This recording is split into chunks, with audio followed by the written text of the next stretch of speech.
ದೇವಮಾನವನ ಜೊತೆ ಹುಲುಮಾನವರ ಮೀಟಿಂಗ್ ಅಂತ NDA ಒಕ್ಕೂಟ ಸರ್ಕಾರ ರಚನೆ ಮಾಡೋದಕ್ಕೆ ಕಸರತ್ತು ನಡೆಸ್ತಾ ಇರೋದು. ಚಂದ್ರಬಾಬು ನಾಯ್ಡು, ನಿತೀಶ್ ಕುಮಾರ್ ವಿಶ್ವಾಸ ತಗೊಳ್ಳೋದು, ಕೇಸರಿನ ಗುತ್ತಿಗೆ ತಗೊಂಡಂಗೆ ಆಡಿದ್ರು. ಎಲ್ಲಿ ನೋಡಿದ್ರು ಕೇಸರಿ ಶಾಲ್ ಹಾಕೊಂಡು ಫ್ಲಾಗ್ ಹಾಕೊಂಡು ಏನ್ ಗಲಾಟೆ ಮಾಡಿದ್ರು ಮುಗಿತು. ಹಿಂದುತ್ವ, ಹಿಂದೂ ಹೋರಾಟ, ಹಿಂದುತ್ವದ ಸಂಕೇತ.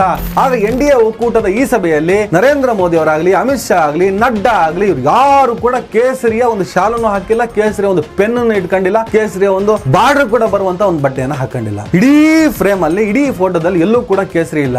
ಏನಾಯ್ತು ಕೇಸರಿ?